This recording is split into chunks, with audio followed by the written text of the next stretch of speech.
Hello and welcome to G Fun Facts Online.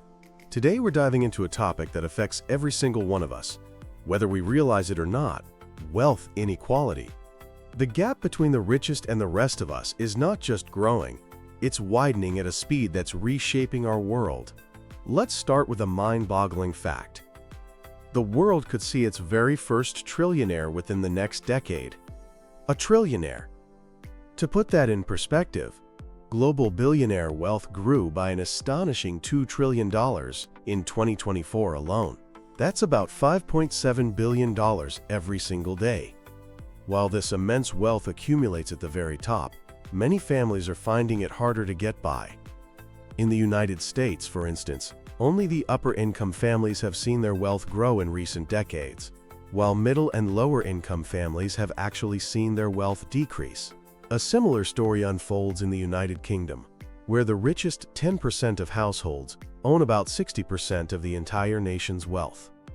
The recent global pandemic only threw gasoline on this fire, causing the largest spike in income inequality between countries in 30 years. So, what happens when a society becomes this divided by wealth? One of the biggest consequences is the breakdown of social cohesion. It feels like we're living in completely different worlds, playing by different rules. This erodes trust in our institutions and even in democracy itself. There's a concept called the Great Gatsby curve, which shows that the more unequal a country is, the harder it is for people to climb the economic ladder. In places with high inequality, your chances in life, from the house you live in to the quality of your health, are more determined by your parents' wealth than ever before. Children from wealthier families get access to better schools and private tutors, setting them up for success, while others can get trapped in a cycle of poverty. The effects don't stop at our wallets. They hit our health too.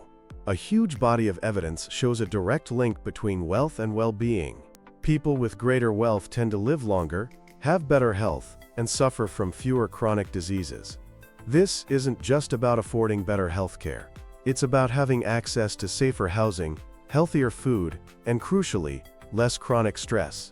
Financial insecurity is a major cause of stress, which contributes to serious health problems like heart disease, diabetes, depression, and anxiety. The disparity can be so stark that high levels of local inequality are linked to higher rates of divorce, bankruptcy, and even earlier death. And here's a twist: even the affluent can suffer in highly unequal societies, as the overall stress and lack of social trust affect everyone. This deep divide also poses a serious threat to our democratic institutions. When a small, wealthy elite holds so much power, they can influence politics to create policies that benefit them, creating a vicious cycle. When the public feels that the super-rich have more influence than their own government, trust in democracy crumbles. Studies show a strong link between rising economic inequality and the erosion of democracy, even in long-established democratic nations. Now, you might think that inequality is just a necessary price for a strong economy. But a growing pile of evidence suggests the exact opposite. Extreme inequality can actually hurt economic growth. How? For one, it limits the potential of a huge part of the population. If people can't afford a good education or can't risk starting a business, the entire economy misses out on their skills and ideas. Also, when all the wealth is at the top, there are fewer people with money to spend on goods and services. A more equitable distribution of income actually leads to stronger demand and a healthier economy. The International Monetary Fund found that when the income share of the bottom 20% goes up, GDP grows. But when the income of the top 20% increases, growth can actually decline. So, what's the path forward? The good news is, we have solutions. Experts point to several key areas. Investing in education, from early childhood all the way to making higher education affordable, is crucial for economic mobility. Policies that help working families build assets, like making it easier to buy a home, provide much-needed security.